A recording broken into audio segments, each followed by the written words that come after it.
Hello, my friends. Welcome back to Faith Unraveled. Today we have another episode for our Faith Deconstruction series. We're going to be talking explicitly about whether or not the Church of Jesus Christ of Latter-day Saints harms people inside the church, people who've left the church, people who have associations with those who are still members. We're going to get into some discussions about family separation and strain, the concept of elitism within the church, exclusionary practices within the church, financial burdens, mental health issues, and gender roles. Those are 6 topics that we're going to cover.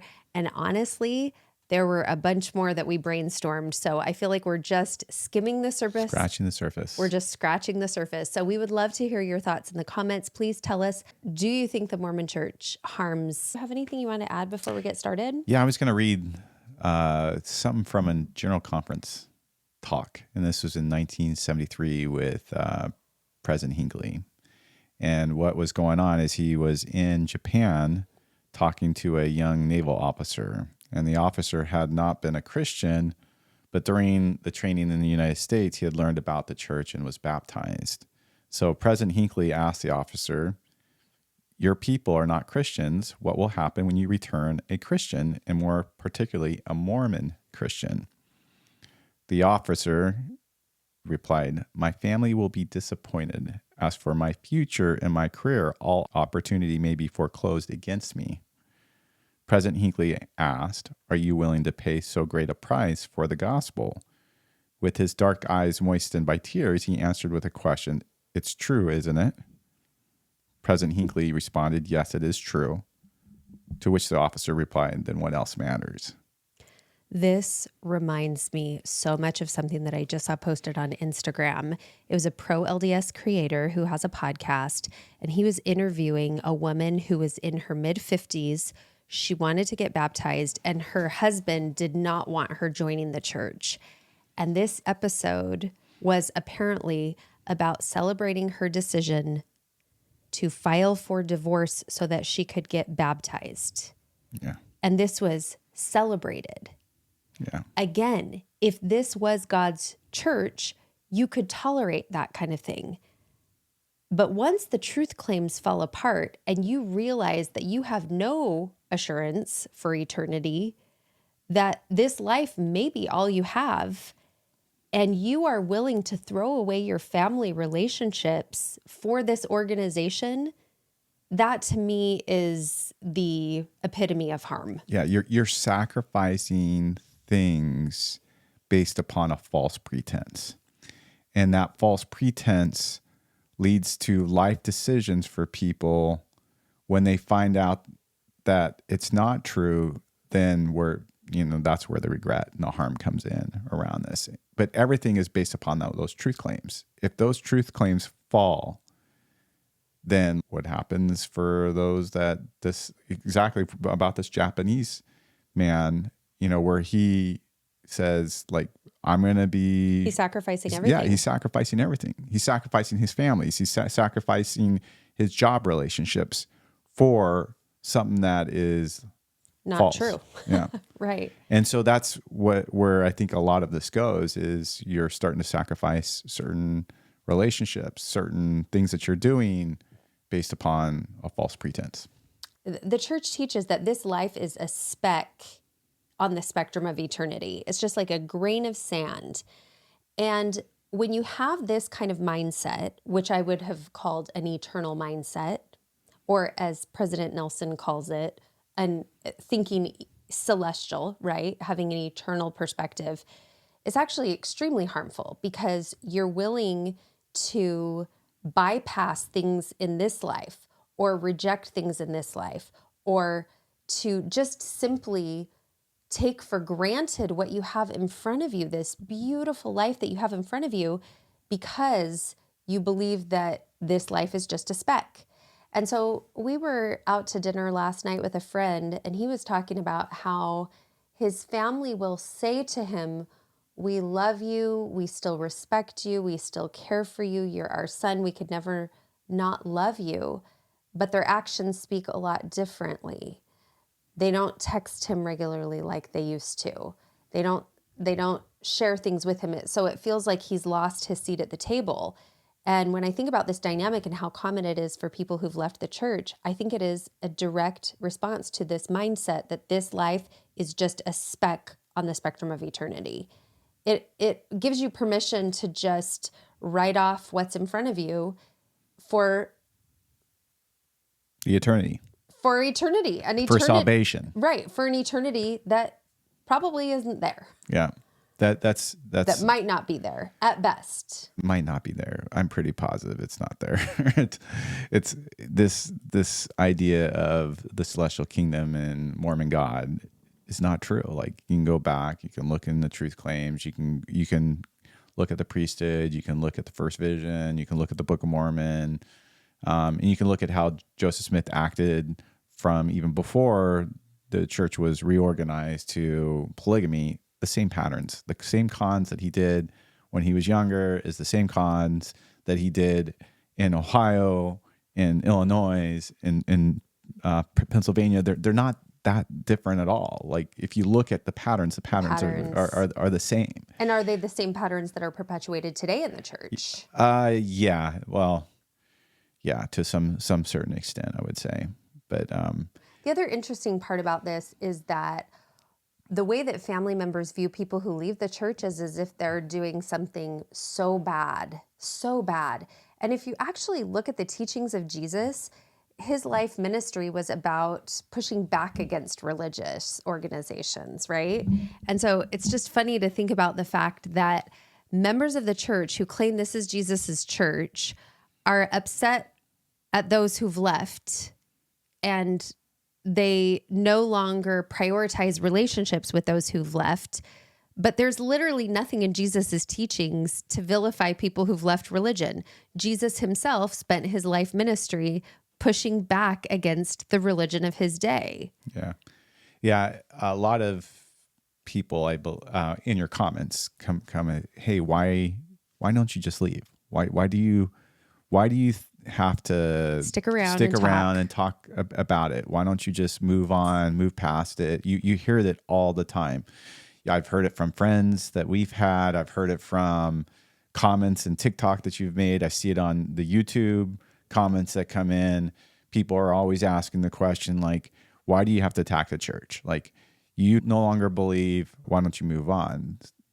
Why don't you answer that question? I love this question. So I've been really feeling lately like I want to validate the experience of being Ex Mormon. There's so much conversation around becoming an ex Mormon, where you're no longer an Ex Mormon. That is totally valid for those people. But for those of us who identified so deeply with our Mormon roots, now rejecting the gospel, stepping away from the church, I can't change the fact that I was Mormon for 40 years. It's part of who I am. All the decisions that I made in my lifetime, all the way down to how I spent every minute of my day, every thought process that I had, were impacted by my Mormon worldview. They were because of my Mormon worldview. So now, leaving the church, I am an ex-Mormon. That's who I am. I'm not someone who's never been a member of the church. I can't just walk away from it. Being an ex-Mormon is a valid thing, you know? If someone spent their life being a physicist and then they retire and they go on a speaking tour, they're not just no longer a physicist. No, they're someone that's a retired physicist. I'm like a retired Mormon. So I feel like I have every right to speak on this. I owned the car. I drove the car. I can write a review about the car. And the community of people who have been in the church, like when I meet someone who has been Mormon, there is so much that I know about them just sitting down with them and saying nothing. There's so much that I already understand about that person's life experience because they have that background of being Mormon. Being an ex-Mormon to me is a beautiful thing and it's a valid thing. And we deserve to have a platform. There is no reason that we should just be silenced. There is no health in silencing people. And so I would say that that is, again, another way that the Mormon church harms people by standing up and belittling our experience, by creating pity and fear For us as deconstructors, no, absolutely not. Being a deconstructor from Mormonism or any other religion is a valid life experience. For me, it's about being open and transparent. I feel like for 45 years of my life, the church was not open and transparent. And they still aren't. Like the owning your own planet. That's a good example. Like we have in our Temple. the gospel principles book saying that at the very end, if you look at I don't know if the gospel principles book has changed, but it used to talk about like having your own Kingdoms, dominions, planets. You'll be once as God is, right? And God created this planet. So that the church has now flip-flopped. I can't even tell where they are on it because the question and answer says they don't, but you still see it in the doctrine of the church. So to me, it's like I want open and transparency and clarity around what people are believing. And then based upon that, talk about the harm for the people who did not believe anymore, what happened to them. It becomes then a safe place for those who are venturing outside the cave. And we compare it to Plato's cave where shadows are on the wall. And then all of a sudden you look outside and you see a whole nother world. And seeing a whole nother world can be super scary, could be super dysregulating. It could cause, family relationship strains. It could cause marriage strains. It could cause husband, mother, daughter, son strained, family in general strains. And so to me, like, talking through this process can be healing, not just for ourselves. Like it's doing this is very, very healing for me, but it's also, I'm hoping that others can see it and understand it and say, hey, I'm not alone. Absolutely. That there is other people going through similar things. And when the church wants to shut us down or shut us up, that is unhealthy behavior. Isn't that funny that in trying to create safe spaces for people to share their life experience, you're totally vilified? Yeah. I mean, someone just it's wrote, dehumanizing. Someone did a post about me today, and people were in the comments saying, she's such a hateful human being. And it's like, isn't that crazy to think about that? Like, I am literally creating content, not to play the martyr card here, but I'm just sitting here thinking like, I am literally creating content for the people in this organization that are being harmed. Like, it's not for people who are just like walking by in the street. It's literally for Mormons. It's literally for members of the church, many of whom are being harmed and are deconstructing their faith. And somehow giving them a voice is the most hateful thing that you can do. Yeah. Well, because they take it personally. Each one of these say, you're attacking my religion, you're attacking my salvation, and they take it personally, and then they want to attack back instead of just saying, okay, that's your place. Yeah. And you guys can talk whatever you want about it. However, I can post all my Mormon pictures. If I'm going on a homecoming, I'm going to put that homecoming on social media. If I'm going to go out serving the church, how many missionaries do you have that are showing what they're doing out there in the field, right? Right. But that's somehow not offensive. Yeah, they're able to share all their stuff, but when we share our stuff, it's all about hate, right? Right. Yeah, exactly. I'm going to knock on your door and tell you that the way that you're believing is not correct because you need to accept what I'm giving you. You want to be valid, you got to be baptized into my church. Yeah. Like, that's not offensive. Yeah. So I just think it's funny. One thing I wanted to share with this on you mentioned like the voice and the silencing. When my mom had her faith crisis in 1993, she said, I went to church and I looked around and I thought, there is no one here that understands she had deconstructed and she had found all this stuff. And she looked around in sacrament meeting and just went, oh my gosh, there's literally no one here that knows any of this. She just thought she was totally alone because she had read Fawn Brody's No Man Knows My History. And what was the reason for that? Well, because nobody was talking. Because the only way to deconstruct from religion back then was to do so in silence. There was no valid way to walk away from the church. And to that extent is if you did share, like, hey, I'm finding this stuff about, like, I don't understand this. I'm seeing, like, journal entries that are very different than what we She was taught. terrified that she'd be excommunicated. Yeah. Well, you have the September 6th where 6 people got excommunicated for just sharing the truth. And it was around that time frame too. Yeah. Well, and you have Leah and Cody Young too. I think they were either threatened to be excommunicated or was excommunicated just by sharing like the stuff that they were starting to find. Yeah.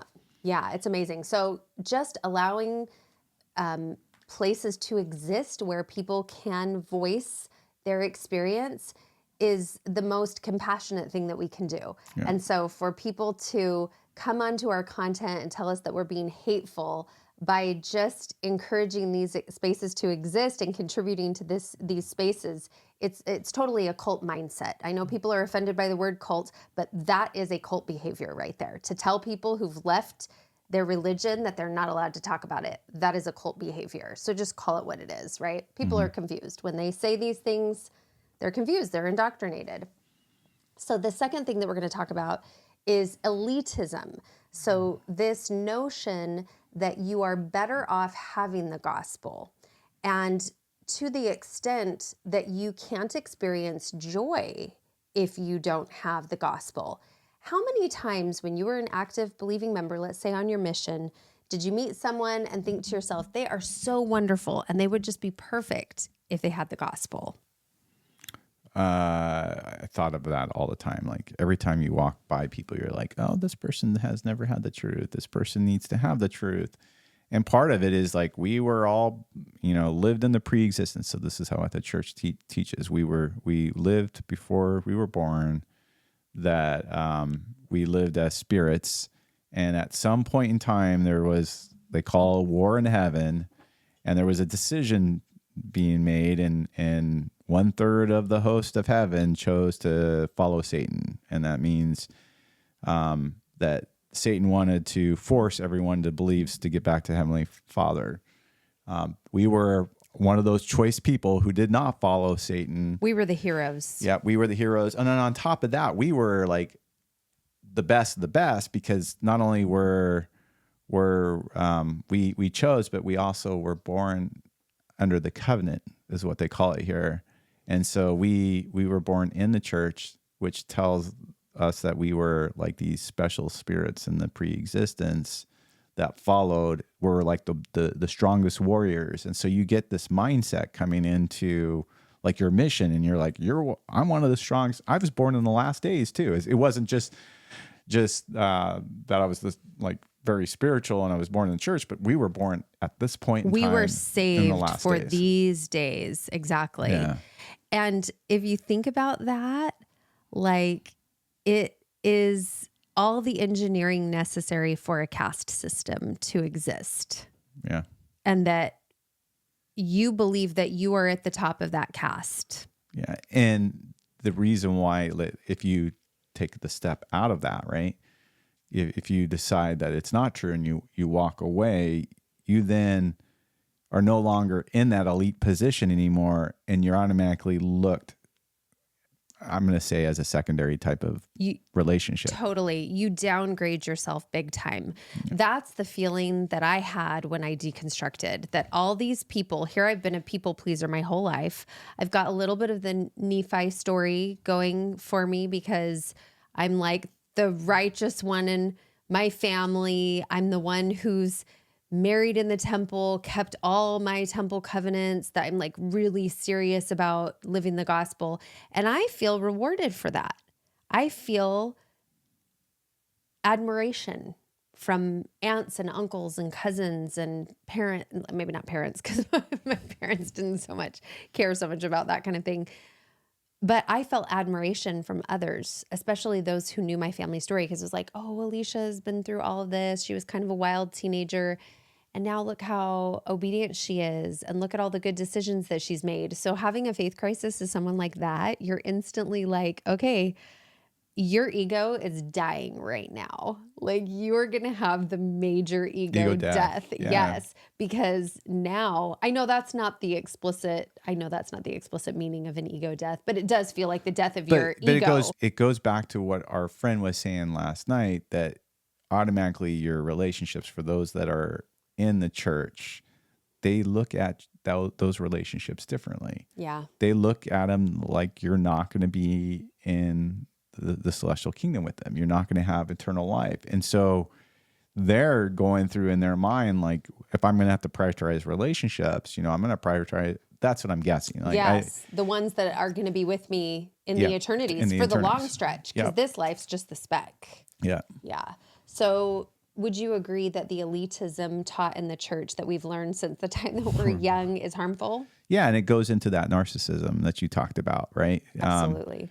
Because you automatically always think that you're, you know more. Yeah, you know more. You have this special insight that no one else has. You're among the most elite of all humans that have ever existed. You live in the country that was consecrated as the place where the restored gospel would be. Well, and it gives you this path forward to this goal, this expectation. And so when you lose all that, this is where the harm comes in, because you believe in this system, exceptionalism based upon truth, and it no longer is there anymore. And so you have to then reevaluate yourself and say, what am I now in this whole thing called life? And it becomes you're insignificant. Yeah, is the answer exactly. to that question. You're a grain of sand out there that means nothing. You're just like everybody else out there in the world, right? And I have to be honest, like, just even me talking here on this platform, I'm like, is this an extension of the belief that I had about my own personal exceptionalism? And now I'm continuing on. Like, I got to save people. I got to help people. Like, I really have to look at that kind of stuff. Like, deconstructing is so humbling. It makes you look at everything. It makes you look at your ego. It makes you look at your motives. It makes you look at your view of yourself compared to everyone else. And I think really the reality of it is that, here, let me just...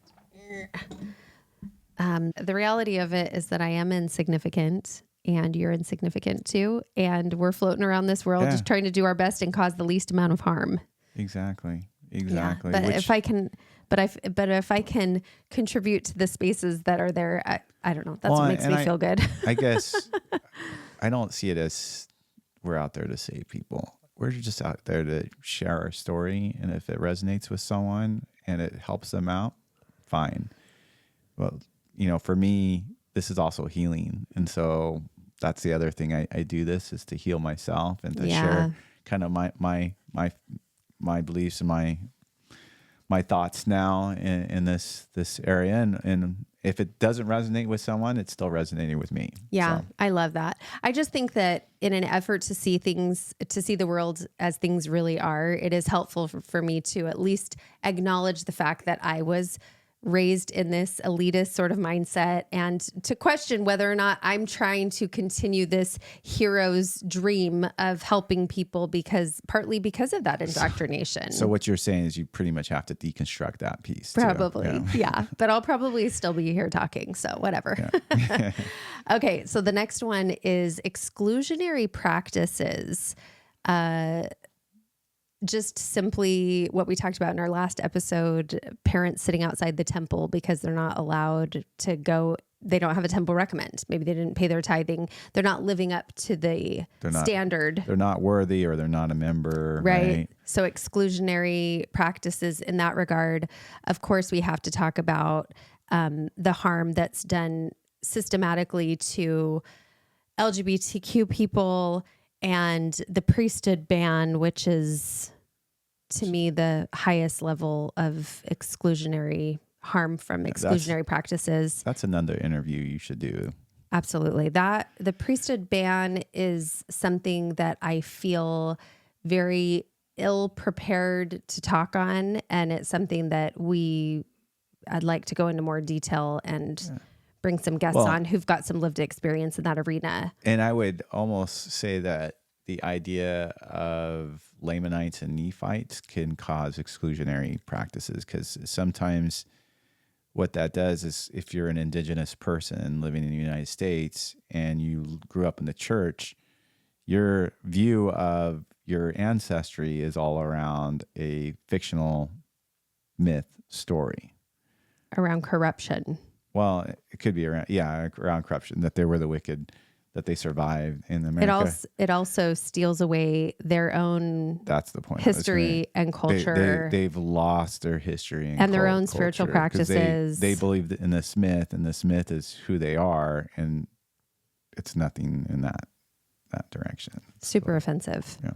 The other thing that I would say in terms of exclusionary practices is the ongoing exclusion of women in spaces where decisions are made in the church. Women don't have the priesthood.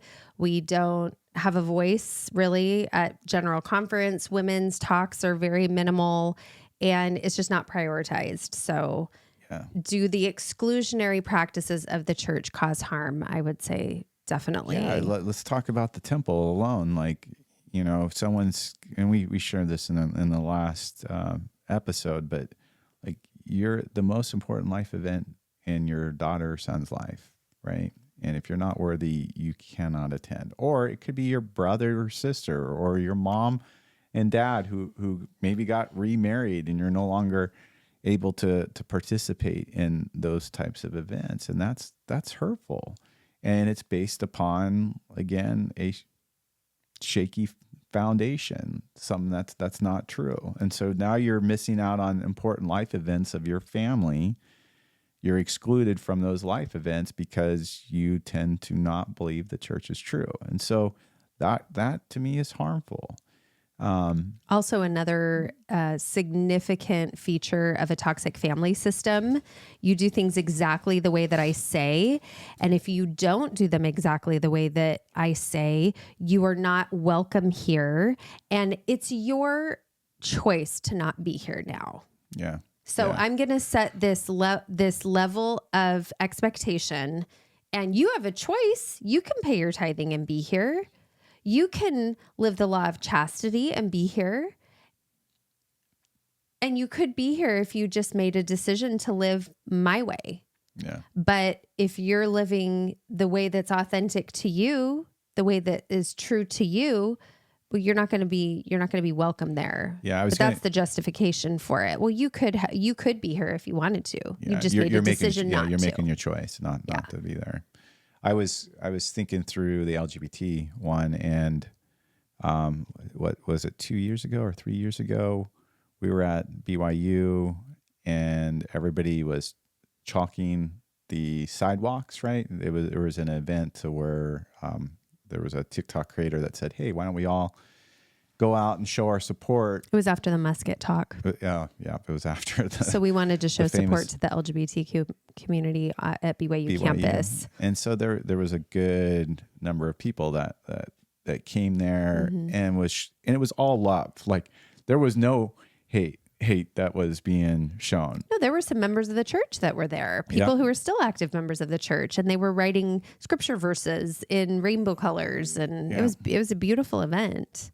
But somehow it became very offensive, right, to BYU, to where they washed it off. Like they washed it off that night. They didn't even wait like a couple days. They washed it off at night, and there was other members that were there, like pouring water and trying to wash it off right after that event. And it just shows you that there isn't a safe place for the LGBT community in certain circles, BYU being one. They're excluded in that circle. What we just heard is they're asking new freshmen to read the musket talk as they come in. That's so like hurtful. And so it's this idea that we have these rules. You're welcome to hang out with us if you keep our rules. These are our club rules, and people are welcome to come and be part of it as long as they're keeping our rules. Well, the original pushback on this was that is not the kind of unconditional, radical love that Jesus taught. And so what does Elder Oaks do? He talks about how unconditional love isn't actually what Jesus was teaching. Yeah, it isn't actually unconditional, right? Yeah. I think it was Bednar that said that. Oh, unbelievable. Yeah. So now the church is actually going this far. They're deviating further and further away from Jesus. So I'm confident that the members of the church that are actually putting Jesus first are eventually going to end up deconstructing, because the longer time goes on, the more we can see how much the church is the antithesis of what Jesus taught. And they're based upon truth, right? The truth to them is the Bible, because there's nowhere in the Book of Mormon that says anything about same-sex attraction or same-sex marriage, or no, it's all what the church says. It's all what the church says, and the prophets have said. Which, if you talk to Dan McClellan, right, it's not even based real well on the Bible on this. So yeah, to me, the church has basically taken Jesus and made him the mascot, and then just attributed a whole bunch of stuff to him that he never said. Mm-hmm. And a lot of it is the complete opposite of what he taught.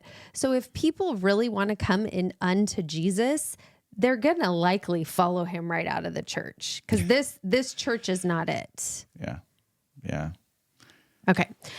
Do you want to talk about the priesthood ban at all? Again, this is all based upon truth. If we know that the truth claims are a lie. And so by holding these exclusionary practices, you're just harming people of those different types of communities. Yeah. One of the things that really hit me like a ton of bricks, our friend Spencer talked about, he was Black Smo on TikTok, and he just had such a rough experience on TikTok. I don't even think he's posting Ex Mormon content anymore on there, but he remembers his dad sharing the story of sitting outside of priesthood. So Spencer's Black, he's Caribbean. His parents were converts, so he was raised in the church, and his dad had to sit outside of priesthood meeting. Have you ever stopped to consider that that's what Black members of the church had to experience? They didn't have the priesthood.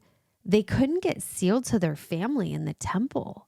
Like, well, I didn't even conceptualize that. And they couldn't even go to their priesthood meetings. So they would have to sit outside. And this went on until 1978. Well, this is how messed up it is. With Joseph Smith, he gave Black people the priesthood. Brigham Young took it away. Interesting. So at some point in time, it was part of the doctrine. It became no longer part of the doctrine when Brigham Young, because of his racist beliefs, and it continued all the way till 1978. And I would say that Ezra Taft Benson was racist. There was comments that they made that was so bad. And these are your prophets that speak directly for God. Yeah, right? This is exactly it. So you've got men who are claiming to speak for God, and what they're actually doing is taking their homophobia and taking their racism and configuring doctrine that is supposedly from God that's going to reflect their racism and their homophobia. And that's exactly what we see now. And God is going to miraculously change when the church has a prophet who's no longer homophobic or racist. Now you're looking back on it, everyone wants to distance themselves from it. Oh no, that wasn't doctrine. Speaking as a man. He was speaking as a man. That wasn't doctrine. Even though they said clearly, this is not policy. Yes. This is doctrine. Joseph F. Smith. Oh, it's throughout multiple, like Brigham Young said it. Joseph F. Smith said it. It's so horrifically racist. And what we're experiencing now, like Elder Bednar saying, there are no homosexual members of the church. Yeah. There are no gay members of the church. I mean... Did he get that directly from Jesus, you think? Oh, it's unbelievable. It's unbelievable. All right, moving on to financial burdens. Number 4, financial burdens, talking about tithing and requiring tithing. There was a statement made not too long ago that said very poor members of the church, in impoverished areas, and teaching them that they can't afford not to pay their tithing. That's what missionaries should be teaching these impoverished people. And when you think about when people are just getting by, like right now is a scary time. Even in the United States, it's a scary time. There's a lot of people that can't afford to put food on their table. There are people in this country that are having to choose between having power and having food. And You're giving that up. 10% of their income could go so far. And what do you think that is? Well, I was going to go back when we were first married. We chose to pay our tithing knowing that when we didn't have enough money we were making to be able to pay all of our bills. That's true. And support our family and pay tithing. And so we were willing to go onto credit cards. So we were going into credit card debt. Because what I always said, I pay my tithing first before I pay anything else. I'm like, not gross, Alicia, net. We have to pay gross. I would pay on our gross income before we did anything else. I think eventually we came to an understanding, but then that's when I got a job so that I could pay all of my paycheck toward tithing. I mean, I took that so seriously. And to think about how many people in the church are approaching tithing with that level of scrupulosity and putting their own family in harm's way. What they're harming is their financial situation during those periods of time to where they're willing to go into debt. That debt then has a interest rate to it where they have to pay that interest rate on a monthly basis if they can't pay it off. And if it's month to month where you can't make your bills like we would go in a few $100s of debt each month. And then luckily at one point in time, we were able to get above that and then pay off that debt. But there's some people that they might not be able to pay off that debt. And then all of a sudden they're in a financial crisis where they can't even pay their family's food, the basic necessities of life. So yeah, I wanted to share this. In 1997, President Faust was sharing. He said he emphasized the need for saints all over the world to begin to sacrifice for temple building. So temples are the number one spot. That's how you go in there and you get sealed and you can get into the celestial kingdoms. That's how critical the temples are. So it's got to be a priority. Yeah. He recalled how when the Sao Paulo temple was built, members found ways to donate. They gave the gold from their dental work to help pay for the temple. So they pulled the gold out of their teeth to be able to pay for the temple. And based upon a false premise, right? It says he explained that he had purchased some of that gold for more than the market price and has shown the gold fillings to various congregations to illustrate the nature of the sacrifice made by these members. I almost say it's criminal for them to, they don't, I believe the 12 do know, they feel like the church is true, or they believe the church is true, but, we believe it's false. But can you imagine, like, on a false premise, pulling the gold from your teeth to give to the church so they can build their temples? We could have actually called this episode Evidence That This Is Not Jesus's Church. Yeah. And that would be a really good one to use. Okay. So I just wanted to add this little bit. This is from chat. So full disclosure, I got this from chat, but I asked chat, how do people misunderstand the parable of the widow's mite in order to get poor people to pay their tithing? And it says, the parable of the widow's mite found in the New Testament is often cited in Christian teachings on generosity and giving. The parable tells of a widow who donates 2 small coins, which are all that she has to live on, to the temple treasury. Jesus observes this and tells the disciples that her contribution is greater than those of the wealthy, for they have given out their abundance, while she has given everything that she has, her whole livelihood.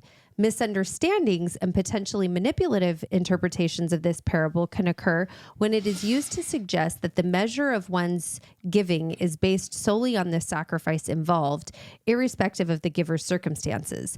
This interpretation can lead to problematic views on tithing and donations, particularly regarding expectations placed on individuals in financially precarious situation.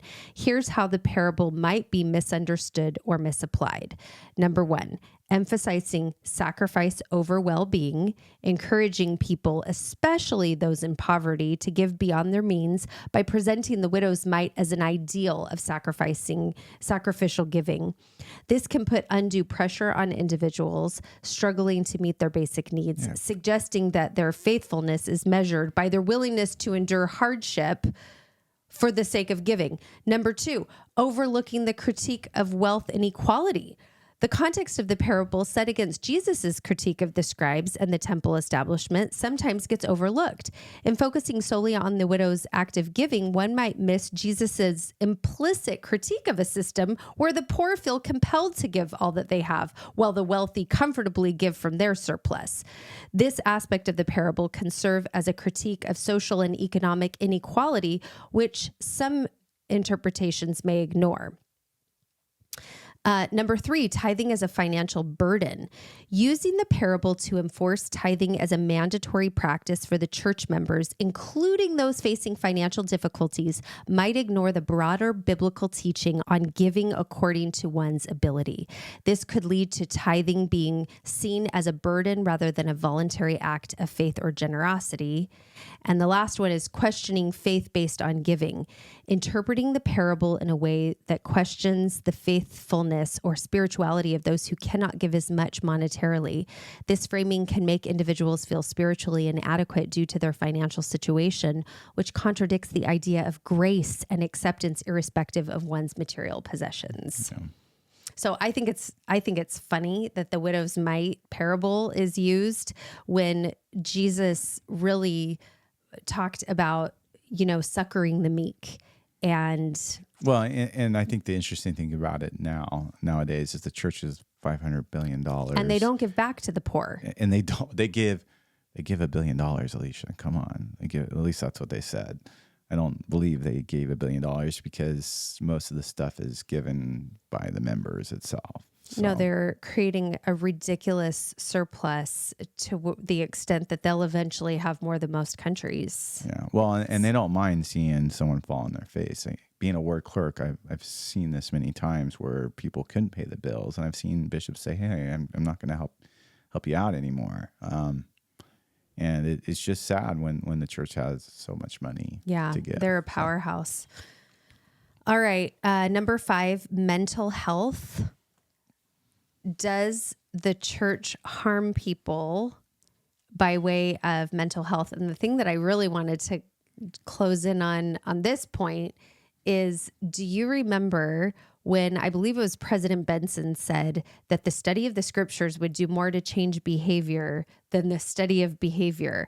When we were kids, and even when we first got married, you didn't believe in marriage family counselors because of the teachings of the church. The church did not promote psychology or mental health services. Well, no, what they encouraged was studying your scriptures. Yeah, read the Book of Mormon. It will solve any affliction that you have, both physical and mental. Right. And how many families would have been helped to identify toxic behaviors in family members and toxic behaviors in people that they were dating if they'd been open to getting counseling and mental health services? I know it's really popular now because we've got like amazing Julie Hanks and Jennifer Finlayson Fife and all these amazing women who are working in this capacity within the church, mostly women.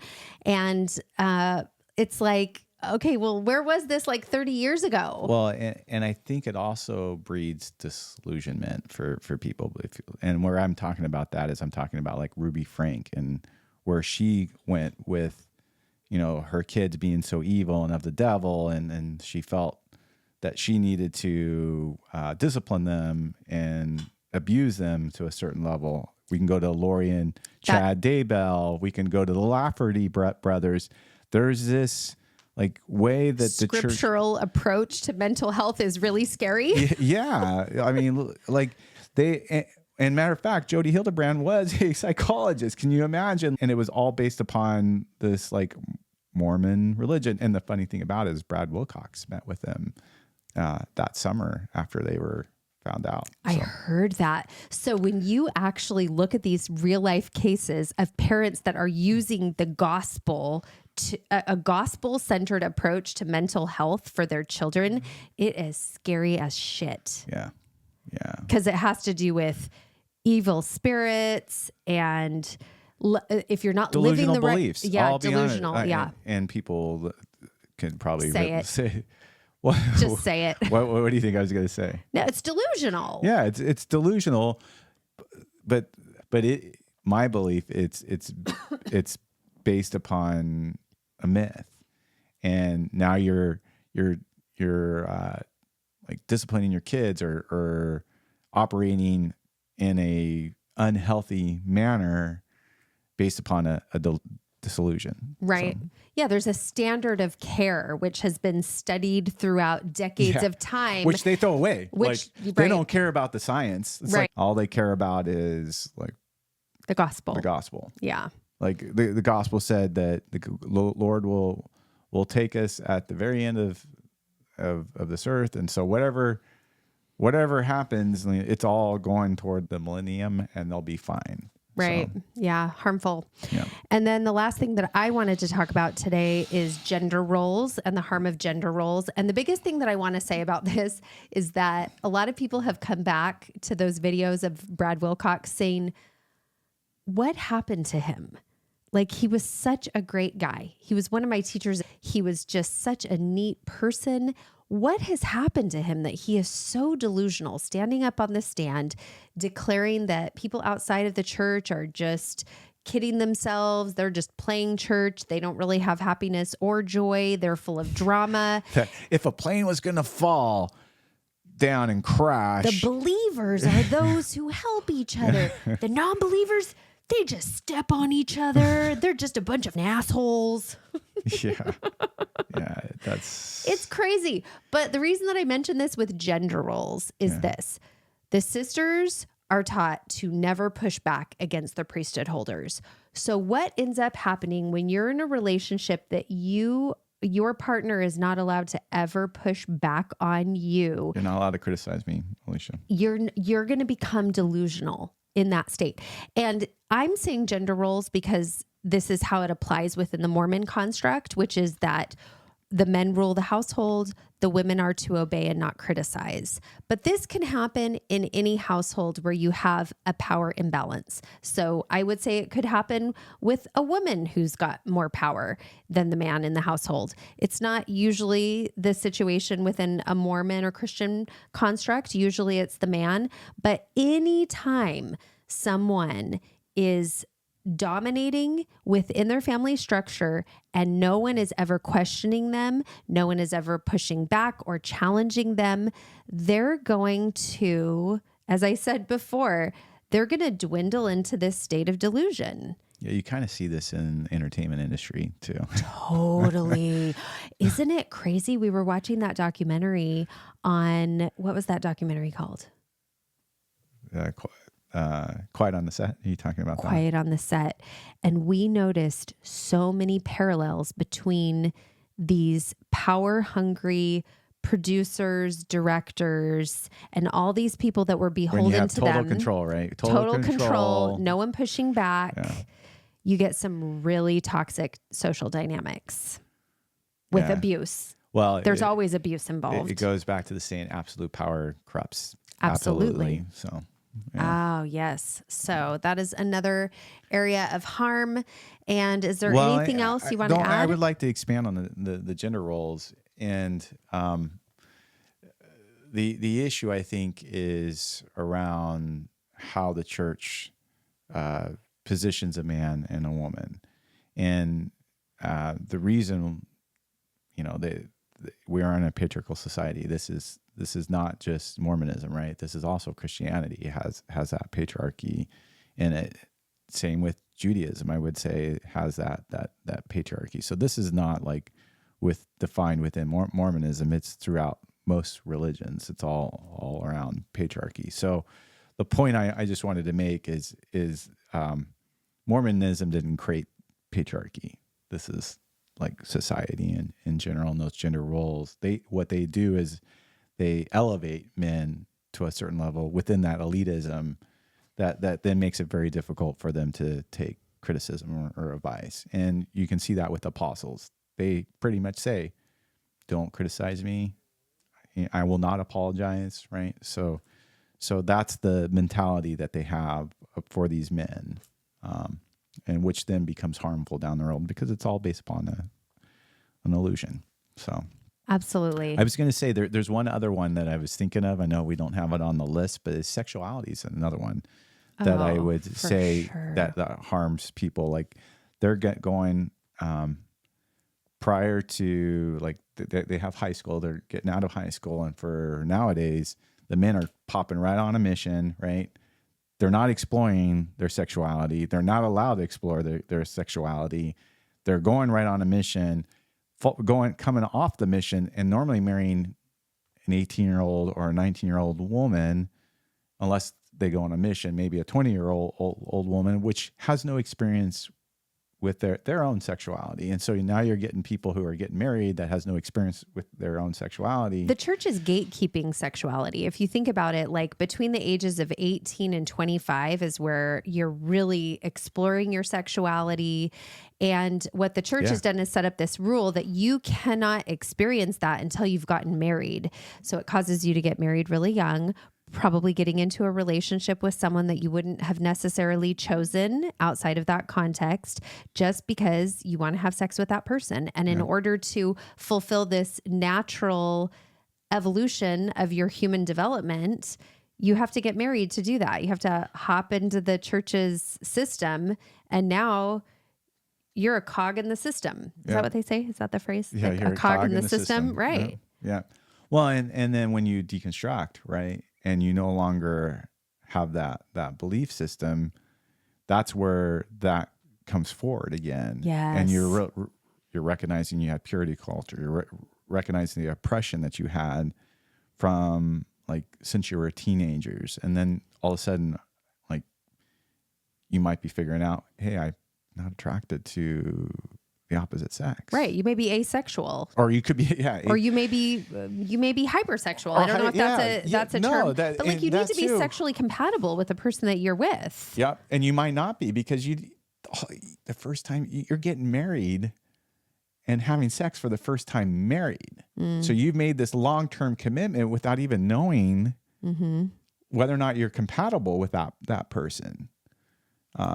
And it could be not just like sexual. It could be just like personality conflicts, which then impacts your sexuality too, to a certain point to where you might be like I don't know, I might be asexual because you were never compatible with your husband for 10, 15 years.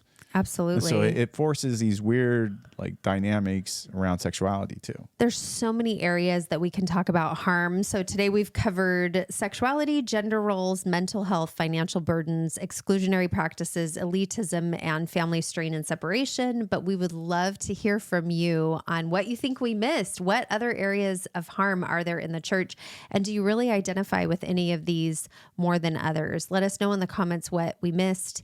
And you guys, thank you so much for joining us on another episode of Faith Unraveled. If you have a topic that you would like to submit as a topic for discussion or just a Q&A, something that you'd like to hear us talk about, please go find us on Instagram at Faith Unraveled and send us a DM. Thanks for joining us. Bye, guys.